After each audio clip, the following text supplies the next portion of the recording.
Now you're saying he has no form or no body. Yes. Do you affirm what the Torah teaches, that Jacob wrestled with God? He wrestled with the conception of God. He wrestled Does that with what an the, angel is of that what God. the rabbis say or the text says? What does the text say? The story of how the Septuagint came to be written, and it talks about the changes that were put into it when they wrote it, in order that the Greeks... These are claims. These are claims. You need to give evidence. Can God's voice be separated from God himself? No. So where God's voice is, God's presence is correct? Yes. So God's presence was in the bush. Sure. And the bush had a form. Yes. So God has a form. No. Right. Go on, explain. Fair enough. Are you keeping well? I'm good, very good, thank you. Good. Action! Right. You know the 9 principles that you read in your Shabbat service? 13 principles. 13 principles. Yes. Can you just recite them for us? Yes. Go on. In English, please. Okay.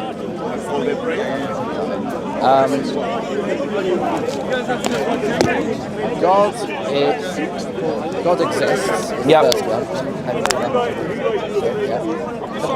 I don't want to paraphrase. I want the actual word for word text. Right. You'll see why it's important when The I thing use. is, there's 2 versions of the principles, and the more mainstream one is not the one that I say. So I don't know that one off my heart. The Ani Maamins is not the one, which is the one that a lot of people know. I don't say that.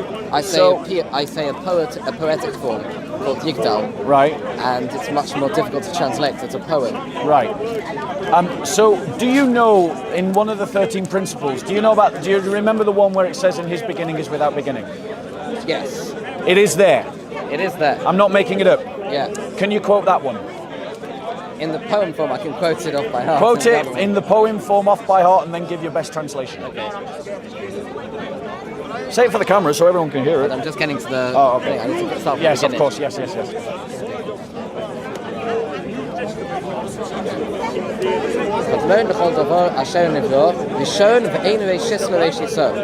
So Rishon ve'einu reishis lo means the first, and there's no beginning to his beginning. There's no first to his first. Right. So there's no beginning to his beginning. Yes. How can the beginning have a beginning? How can a beginning have a beginning? Yeah.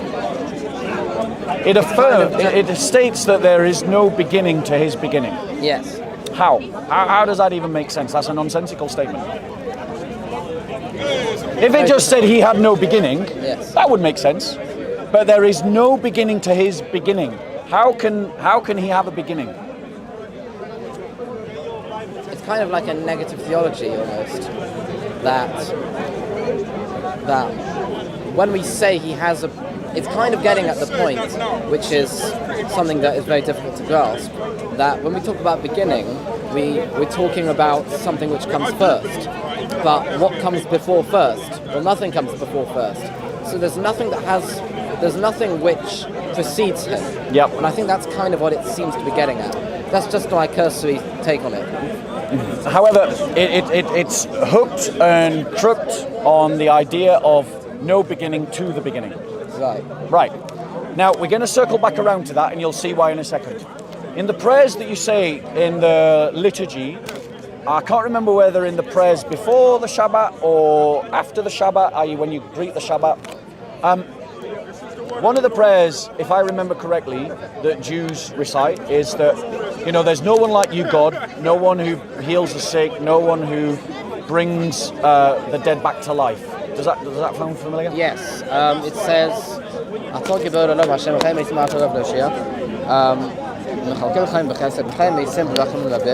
so that means he revives the dead with great mercy. He supports the fallen. Yep. And he heals the sick. Yep. And he unties those who are bound. Yep. It's okay. Hold on. Lost my track. No, you're doing well. Doing well. And he establishes his faithfulness to those who are sleeping in the dust. Right. Are you aware? So am I right in understanding that the actions of healing the sick and bringing back the dead are divine actions. They're God's actions. They are actions that God does. Right. You know Christians believe that this is what Jesus does, right? Of course. Right. So what we have, now I'm going to circle back to your affirmations, your 13 affirmations. Right? Is your 13 affirmations have this illusion that struck me as quite Trinitarian. Really? Yeah, that his beginning has no beginning. Because as Christians in Trinitarian formula, we say that the Son is begotten of the Father outside of all time. So we say that the Father is the cause of the Son, but not in time, out of time. And your 13 affirmations say about God that God's beginning has no beginning. I hear what you're saying. It doesn't quite work out because the previous part says Echad ve'ein yochid ki yichudo. There's one and there's no singularity to his singularity. Except that we Christians believe God is one. Yes, but not the second part of it. Which is? There is singularity he's not totally singular, basically. No, that we believe that the essence... There's a plurality. No, hold on one second. I can affirm that as a Christian. Right. As a Christian, I can say that the essence of God... How did you phrase it in Jewish? In the Jewish principle? His singularity... He's one, and there's no singularity to his singularity. There's no singularity... Well, hold on, that's an affirmation that works in my favour. If you're saying that there is no the one... I want to hear it again. I just want to make sure I heard it properly. Say it again, please. Echad, he is one. Ve'ein yochid, there's no one or there's no singularity. To his singularity. Echad ve'ein yochid ki yichudo, like his singularity. So, I can affirm that as a Christian. That the essence of God is totally and utterly, completely unique. So, I see what you're saying because it's a hypostasis and there's nothing else which is a hypostasis. No. There's an anousia and there's nothing like the ousia. What's an ousia? The essence. Because Christians affirm that the essence of God is one and that it is indivisible, undivided, that it isn't a shared property in the sense it comes in parts. We believe that the Father, Son and Holy Spirit possess it completely, so it is a singularity. So, but my point I wouldn't. My point is, in your other principle, it says that his beginning is without beginning. Yeah. Right. But God, we Christians can affirm that statement. We can say that the Son is caused by the Father outside of time. So quite literally, we affirm that his beginning is without beginning. All right. Good for you. But there's nothing in Jewish theology to affirm that statement. There is. How old is that statement? The poem is maybe 800 years old. But would you say that the theology goes back to Moses? Yeah. Right. So I'm offering to you evidence that Moses believed in the Trinity, using theology that you said goes back to Moses. From a statement that Jews make every Shabbat. It's either the I say every day. Okay, you say every day, fine. My apologies, maybe every Jew says it every day. Some do. Some do. Okay, so you say every day a theological statement that agrees more with Christianity's vision of God than it does with a Jewish vision, than your vision of God. No, I wouldn't say that. So how does God beginning have a beginning? No, his beginning does not have a beginning. How does he have a beginning? That's the point. The point of the poem. His beginning is saying, doesn't have a beginning. Yes. So it affirms that he has a beginning, and then it says it doesn't have a beginning. The point of that is it's poetic, right? It's saying that you think of God being the first. Yeah. But there is no beginning to that being a first. Right. First of what? That's the problem. That's the problem. That's the exact problem right. with human conception of God. So let's state the entire statement again and see whose theology, mine or yours, fits more neatly into your statement. Because I believe in the Trinity, in which the Son is eternally begotten of the Father outside of all time. So he is caused by the Father, his existence is caused by the Father, but it doesn't have a beginning because It's outside of time. It is an eternal begottenness. It is an eternal generation of the Son. So what's the statement again? Ein Rashis L'Rashi So. There's no beginning or firstness, or there's a few ways. Yep. Right? There's no beginning. L'Rashi So to his beginningness or firstness of beginning. So there is no beginning to his beginning. Now, my theology about the Son lines up with that statement completely. Fair enough. Your theology about the God of the Old Testament means that you have to interpret your own statement metaphorically. Well, because it's a poem. That's fine. That's fine. It is a poem. And I'm saying it's a poem that fits neatly with Christology, with our Christology. That line maybe. There's another line that might not. Ein lo d'mechaguf ve'eino guf. Which is? He has no image nor form. He has no body. Yep. We can't measure anything against his holiness. Now you're saying he has no form or no body. Yes. Do you affirm what the Torah teaches, that Jacob wrestled with God? He wrestled with the conception of God. He wrestled Does that with what an the, angel is of that what God. the rabbis say or the text says? What does the text say? The text says that he wrestled with God. Correct. Wait 1 second. Who am I supposed? Right, I know what you're going to say. Yeah. Right, but obviously as a Christian, I'm going to believe in the Torah over the rabbis. The rabbis are interpreting the plain text, but the text says Jacob wrestled with God.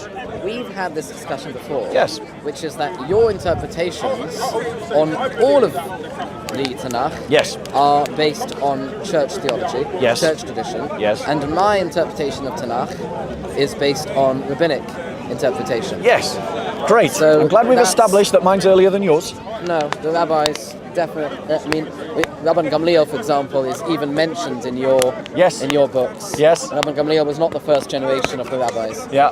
The rabbis had already been going quite a long time before he came on the scene. When was Maimonides born?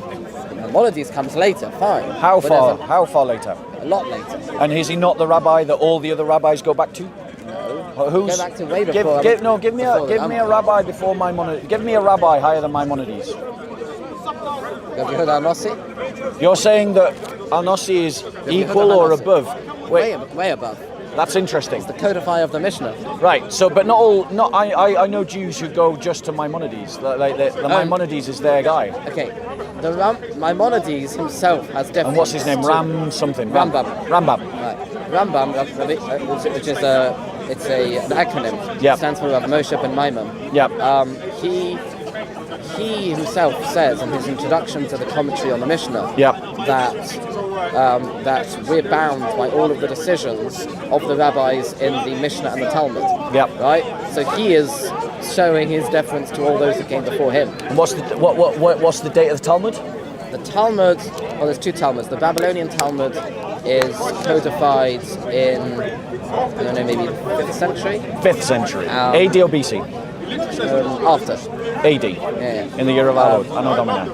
After. Right. And Okay. the Jerusalem Talmud is about 200 years before that. Yep. The Mishnah is codified about 300-400 years earlier than that, and by Yehuda Anossi. Yep. Yehuda Anossi is the end of the period of the Tanoim, which started in about the 2nd century before the Common Era. Yep. That immediately is preceded by the Zugas, which is Yep. an era that goes from the time of about just after Alexander the Great all the Yep. way until about the 2nd or 3rd century BCE. Yep. Now, I want to circle back around to the prayer, the affirmations that you make in the prayers about the attributes of God. Right. No, and actually, sorry, let's stick on the form thing, actually, because that was your counterpoint, wasn't it, the form? So, when Moses went to the burning bush, did that have a form? The bush had a form, yes. Did God speak from the bush? Yes, God spoke from the bush. Can God's voice came from the bush. Can God's voice be separated from God himself? No. So where God's voice is, God's presence is correct? Yes. So God's presence was in the bush, Sure. and the bush had a form. Yes. So God has a form. No. Right. Go on. Explain. God's presence was resting in something Yes. as a form.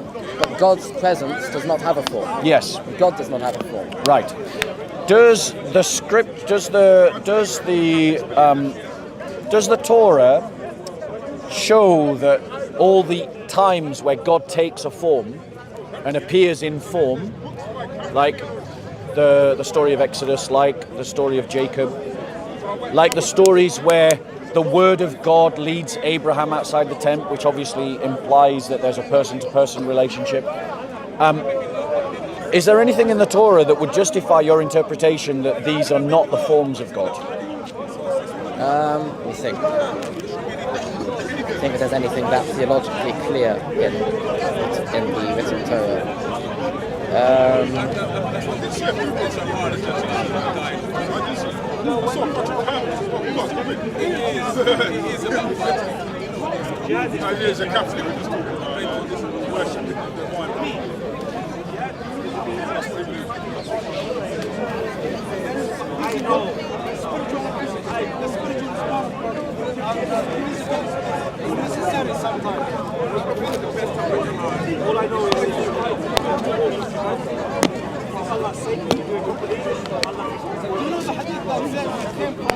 Do I need my Bible? Sorry? Found one. Have you found one? I'm thinking. Oh, okay. I think I might have found it. Okay. It takes a while to scan through it. Yeah, don't worry. I know you anti-missionaries, you know, you work on your arguments, so...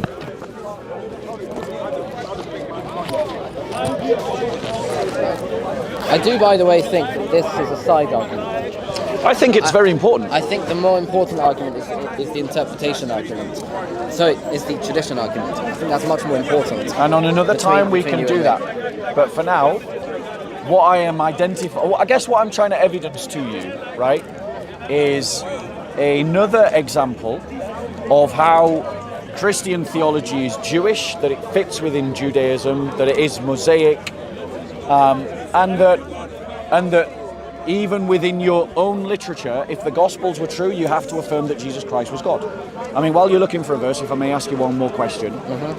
Based on the prayer that you say when you affirm, you know, that God rises people from the dead, that he heals people. Yes. If the Gospels were true, that Jesus Christ raises people from the dead, that he heals the sick, and so on and so forth, i.e. matching up the actions of the prayer that you're talking about, Right. does it not logically follow that he would be God?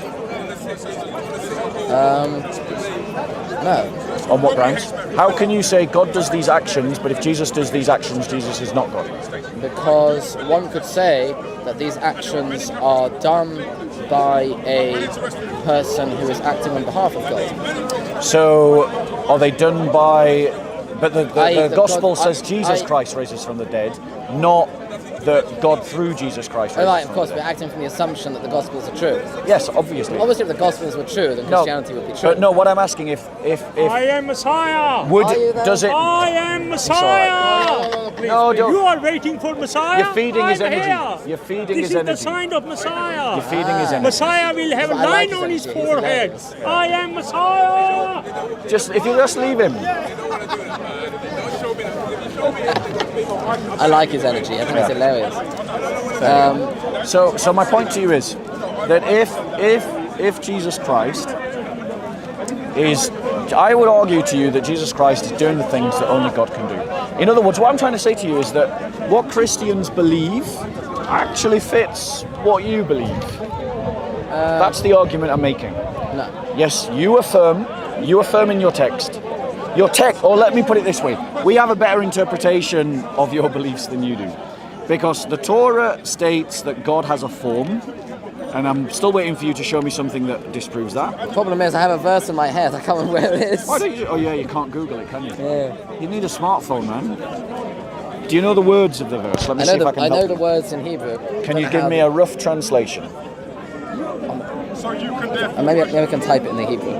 Can, in the sense of marriage, this is not even in the context of marriage. if you get the Hebrew keyboard up on settings, then, Tell me what the verse is in English. it's difficult to translate. I need Give your to, best. Say in Hebrew. Give me a best. I have no likeness. Anochi lo nidmesia. In the Hebrew, Anochi lo nidmesia. I can't think of how that. Like 800 years, there was a cultural trend that Mary was the mediator. I shall not make unto thee any graven image. That's not it. That's not it. It meant not when there was Aniconism in Judaism. I don't know what that is. Neither do I. Sounds like anarchy. Exodus 24, No, that's you not shall it. not know me. No. Second commandment, you shall have no other gods before me. That's the expert. Graven images. Parshut Torah comment, how can one behold the likeness of God? Ooh, that sounds promising. It might. And it's got Judeo, you know. Yeah, How can one behold the likeness of I use God? this website all the time. Could someone explain to me the meaning of the words, he beholds the likeness of Hashem from Bamidbar? That means numbers. That's the book of Numbers. Right, well, let's pull that up. Bamidbar 12.8. Shall we pull it Bamidbar 12.8? Because that kind of supporting my argument that God does have an image. I haven't seen the answer yet. Yeah, hold on. I just want to see what the question and verse answer says. website. Yes, I know. Numbers 12, what was it? 12.18? I can't remember. Your memory is as crap as mine, mate. Yeah. Bear with us. It's always interesting how I can have a calm conversation with everybody except the Muslims in this park. 12.8. To be fair, I've managed to have a calm conversation with the vast majority of people, even the Muslims in this park. Yeah, they just get aggravated with me because I'm proving Islam wrong, whereas you're just proving Judaism isn't false. So, 12.8. To be fair, I'm pretty defensive in this park. With him I speak mouth to mouth, even openly, and not in dark sayings, and he beholds the form of Yahweh. So that affirms that Yahweh has a form. Right. Beholds the form of What Yahweh. verse is that? That's 12.8. With him I speak mouth to mouth, even openly and not in dark, and he beholds the form of Yahweh. Why then were you not afraid to speak against my servant, against Moses? Very interesting. So let's have a look.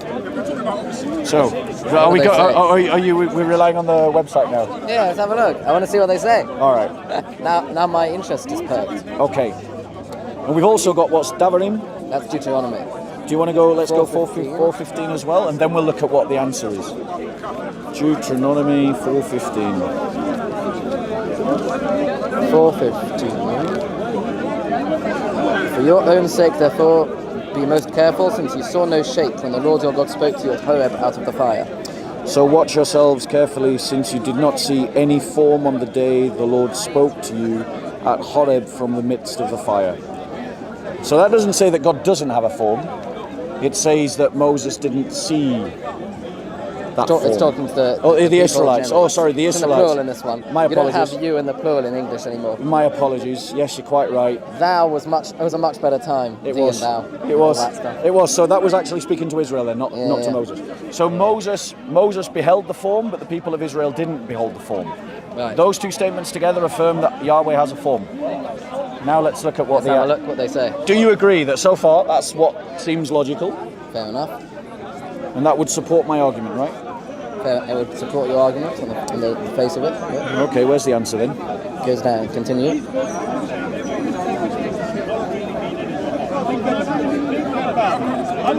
With him I speak mouth to mouth, plainly and not in riddles, and he beholds the likeness of the Lord. How then did you not shrink from speaking against mine? So Rashi says, the similitude of the Lord did he behold. This refers to beholding the after effects of God's providence, just as it is stated in Exodus 33:22 and Exodus 33:23. So let's pull that up.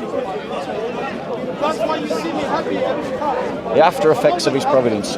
Exodus 33. Isn't that where God reveals himself on the mountain and he says, you will not see my face, but you will see my back parts?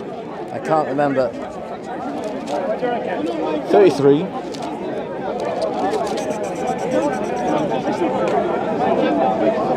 Nope, it isn't. Bear with me. Which verse is it? I'm going to pull that up. Wow, we got to do better, bro. Yeah. Somewhere in the 20s. So 33:22 and 33:23. And as my presence passes by, I will put you in a cleft of the rock and shield you with my hand until I have passed by. Then I will take my hand away and you will see my back, but my face must not be seen. Right. Well done. Yeah, That's so very impressive. So that demonstrates again that Moses saw God directly. He didn't see his full glory, he saw his back parts. Right. But he did see God directly. Right. And he saw the form of God. Right. Because God describes it as back parts. So what I'm trying to say to you is that your rabbis are wrong. The Bible is affirming that God has a form. and you should trust. There are different ways of reading these types of things. Of course. And just off the top of my head, you could talk about seeing being perception, right? You could talk about that the Torah speaks in the language of men, and that what does it mean a face and a back? A face means something which is more intimate in terms of perception. The back is less intimate in terms of perception. And so, if you see what I mean, you can use see in a more metaphorical sense. You can push it that way if you want to. And that's not without grounds. I'll give you that. In an argument, that's not without grounds. However, I think the full weight of evidence, you're forced to accept that God has a form. Because again and again and again, there are verses in Scripture that affirm this. Like all the ones we've looked at so far. Right. The fact that Abraham, the word of God, led Abraham out of the tent. That doesn't mean there's a form at all. The other verses, you've got something there. Yeah. That one you don't.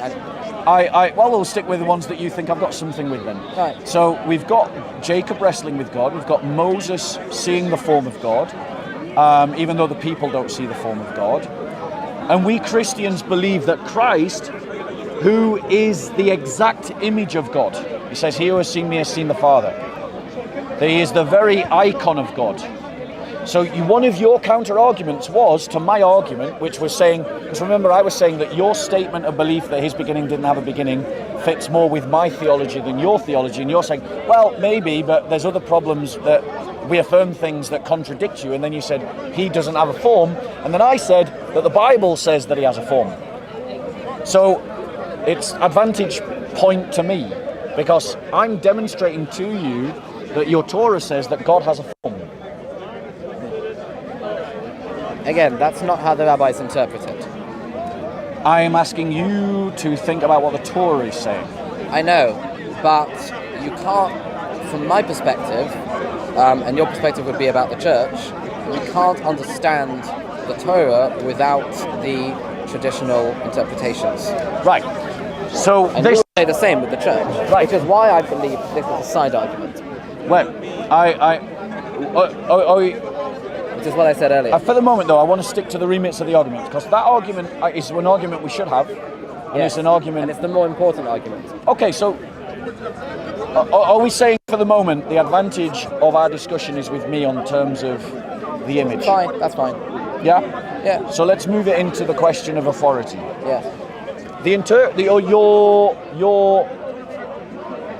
I accuse the rabbis, and therefore all the students of the rabbis, not that the students are to be blamed, and in some way the chain of narration means that no Jew is to be blamed, yeah, but at some point a minority are to be blamed, that the Jews have changed the religion of the Messiah.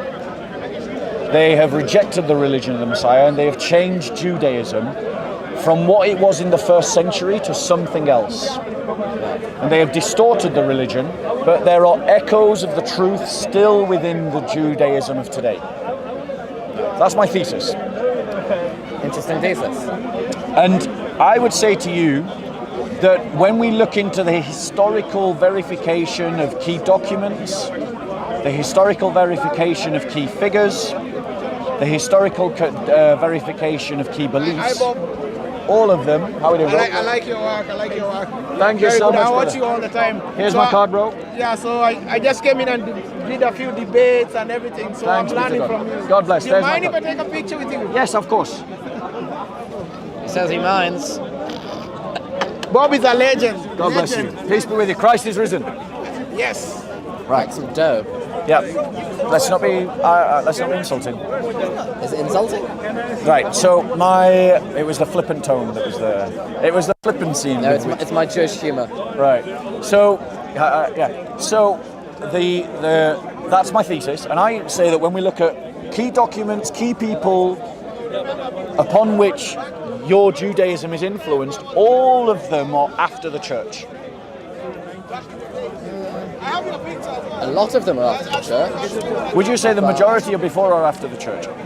Well, that's historically, obviously, the further away we get from the starting of the church, the more rabbis are going to be on this side than on that side. Yep. More time has passed I'm talking about the big names, the Talmud, the Mishnah, the Maimonides. I'm just talking about big names. And there are Now, plenty is of- Rambam short for? Is Rambam short for another rabbi, or is it short for Maimonides, No, Maimonides means son of Maimon. which is like in Greek. Or from Latin. Moses to Moses kind of thing? Oh no.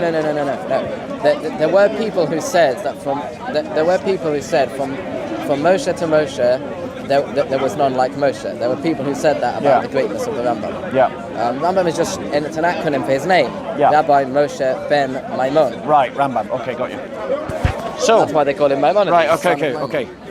But my point to you is, so how do you reply to my I would argument? say that it's true that the majority of rabbis have existed since the time that the church started. Right. But I would say that that's irrelevant because of the fact that because of the fact that the huge amount of time that has passed since then. Yeah. We've got 2,000 years now since the church Yep. started, and there was only 1,300 odd years between the revelation at Sinai and the church starting. Yep. So, just in terms of numbers, you're going to have more on this side of it than on the previous end of it. Yes.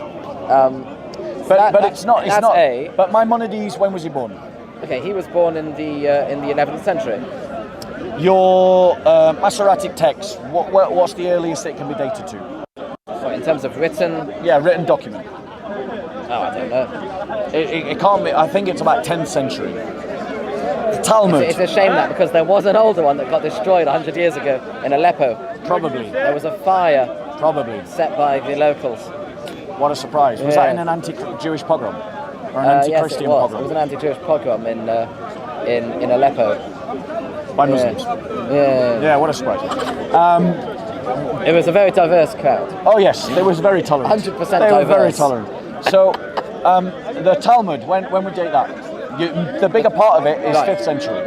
Yeah. Some of it is... It's 200 years earlier. Right, but those bits that are 200 years earlier, even those documents, what's the earliest documentary evidence to those Oh, I bits? have no idea. I've never looked into that. What's Right. the earliest written Yeah. form of it? So, I guess what I'm trying to make a case to you is that there's no denying that the Christian movement was a Jewish movement. Obviously, there's no Right. denying.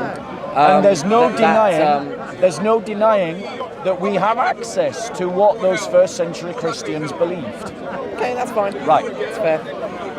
And therefore, I marshal that to demonstrate to you that what you believe emerges out of a reaction against Christianity, or a partial reaction against That is a Christianity. way of looking at it.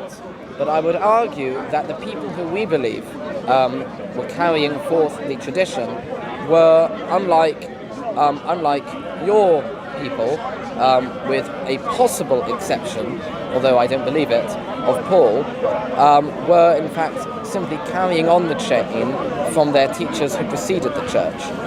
And when it goes like that, it will continue back to the prophets. Jesus does not seem to have been a student of any of the torchbearers of the tradition. Yeah, and I would simply reply to that: as a Messiah, he doesn't need to be. As a Messiah, he is the embodiment of everything that the tradition points to. And as evidence to the fact that he is the embodiment of everything that the tradition points to, your prayers that you say as part of the Shabbat liturgy describe God as doing certain things, and Jesus Christ does those things. Well, that's your contention that he does those things. And they're first century Jewish documents that back me up. Okay. To be fair, they are in Greek though. Loads of Jews. It's all Greek No, hold to on me. one second. Hold on one second. You know that's a fallacious argument. It's not really. No, Jews wrote lots in Greek at that time. Yes, but not the scholars. No, The that's also not true. It was Jews that translated the Septuagint. That was by force. They were forced to translate the Torah into Greek. I don't think they were necessarily forced. No, they were. Were they? Yeah, that's the story. 72? 72 elders were taken prisoner by Ptolemy. Yeah. And he said to them, I want you to translate the Torah into Greek. And he put each one into a different cell. Yep. Right? And they all came out with an identical with the identical Septuagint. So if you're going to accept that, then that demonstrates that the Septuagint is a reliable transmission of the Hebrew. Of course, the original Septuagint is a reliable transmission of the Hebrew. Great. And it had authoritative understanding within the church because they were using the Septuagint. It's possible that they were. I don't know if that's true, because when we look at, especially if we look at certain verses, actually that's not a good argument at all, because the Septuagint was only the 5 books. The verses I was about to pick out are outside of the 5 books. Yes. What I can say is the Septuagint that we have today is certainly not the original. How do you know? Because we have, because in Tractate Megillah, it gives the story of how the Septuagint came to be written, and it talks about the changes that were put into it when they wrote it, in order that the Greeks... These are claims. These are claims. You need to give evidence. All you're doing is making one claim on top of another claim. Yes. That doesn't count as evidence.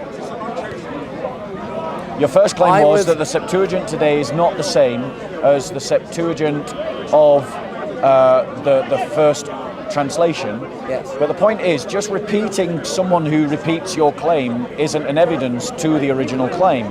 No, that's.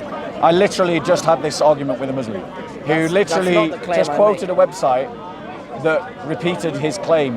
No, I'm not saying the Talmud says, "Oh, this Septuagint has been changed." That's not what I'm saying. I'm saying when the original 72 elders, right? So this is the story that we have that brings us the earliest source that we have that talks about the 72 elders is this Brisa, which is a Tanaic saying that was passed down and was then written down in the Talmud.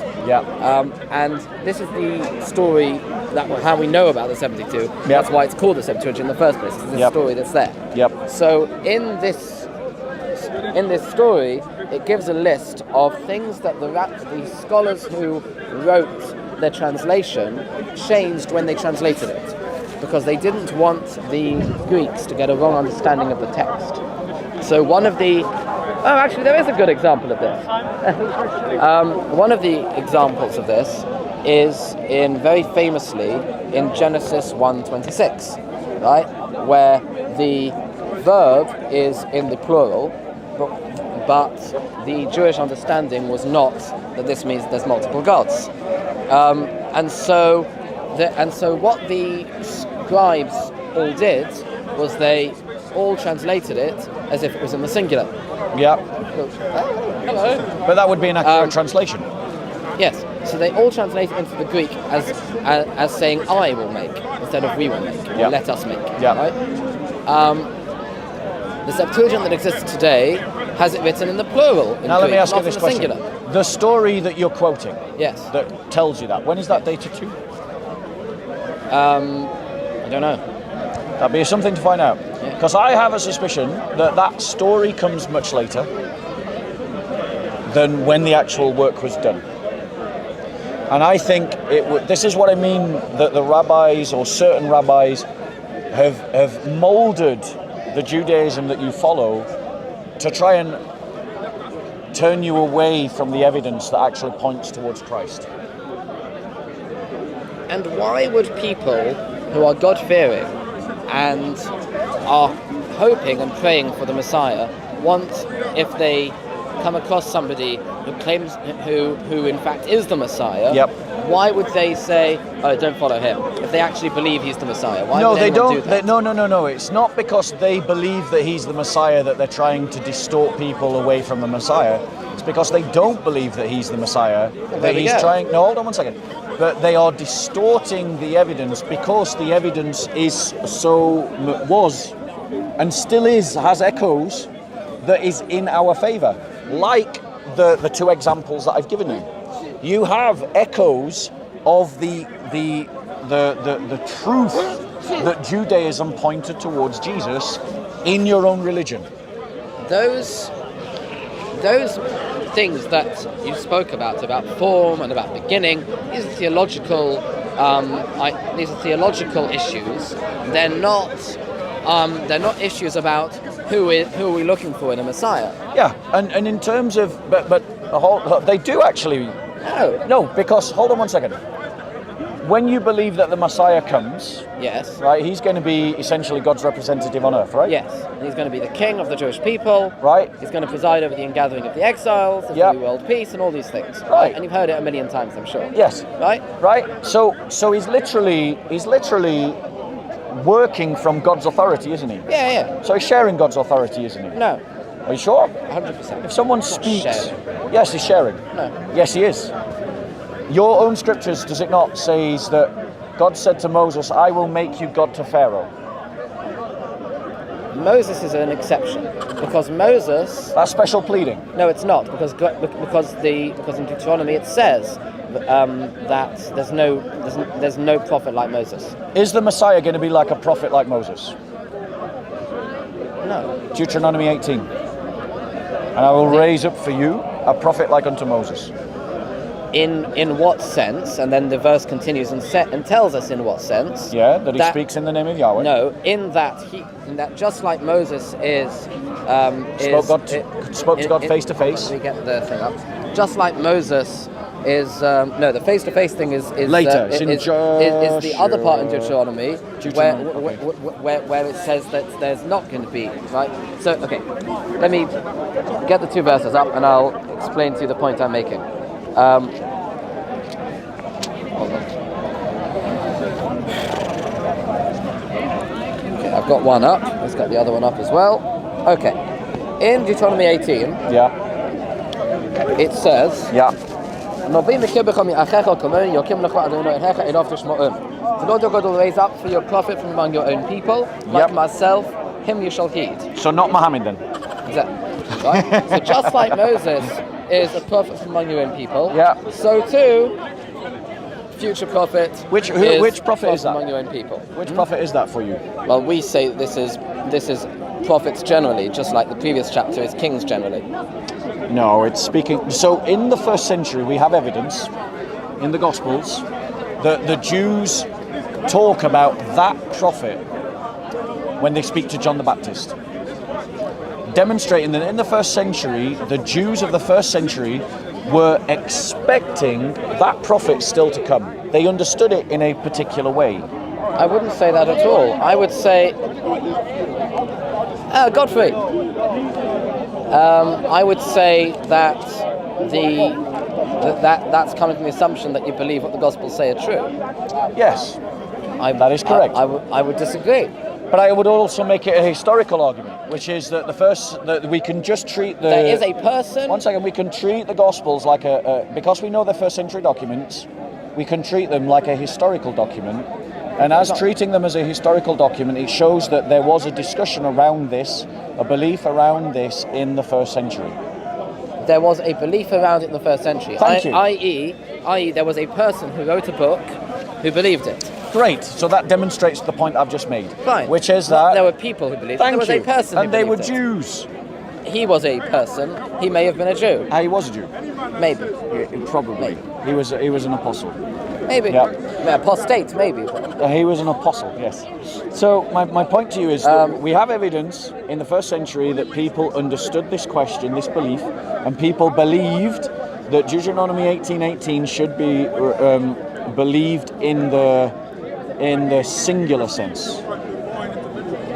If you look at Not in Deuteronomy the generic 17, sense. if you look at Deuteronomy 17, Yeah. verse number 15. Right, let's go there. You shall surely set a king over you whom the Lord God chooses, one from among your countrymen. You shall set a king over yourselves. You may not put a foreigner over yourselves who is not your countryman. Yeah. Yep. So this is in the singular, yet we know they did this multiple times. Yes. This is not just a rule about one king. But each time they did it, was it singular? Yes, each time. Okay. And so the same by prophets. Yeah. Right? Each time there was a prophet that came after Moses. Yes. Right? So whether it was Joshua, Yes. or Samuel, Yes. or David, or Solomon, or Nathan, or whoever. Yes. Right? They're all people who are from, they're all like Moses in the ways that it demonstrates here. And I'm saying to you again that we have first century evidence that there were Jews that interpreted this as being about a specific person. And I am saying to you, again, my thesis is that the rabbis that you follow, the tradition that you follow, distorts the original Judaism of the first century that pointed towards Jesus Christ. The And historical your evidence that we have- reinterpretation of Deuteronomy 18. As a proof to that fact, which rabbi says what you've said? Rashi says it, a number of people say it. Rashi? When was He's one he? of them. When was he? The 11th century, AD or BC? after. AD. Yes. So that's my point. You're using I know Rashi. You're using Rashi's 11th century AD to reinterpret something when I can demonstrate that you've got a first century understanding that Deuteronomy 18:18 is about a specific individual. Now, why do you think, given that was Rashi in the Christian world, Yes, he was. He was in northern France. do you think Christians were using Deuteronomy 18:18 in the way that I am? Probably. It was So in their do you think Gospels. that they may have been reasons why Rashi wanted to move away from that way of understanding the text? You could frame it like that. I am framing it like that. I am literally saying that is what is happening. I know that's how you feel. Because what I'm trying to do is I'm trying to give you good I know reasons. what you're trying to do. I'm trying to give you good reasons to see that possibly the understanding of Judaism that you have might not be full or correct. In which case, if you want to make that claim, which you are, I am. obviously, And I am presenting evidence. right, you would have to then go and tell me what was it about Jesus that the rabbis missed?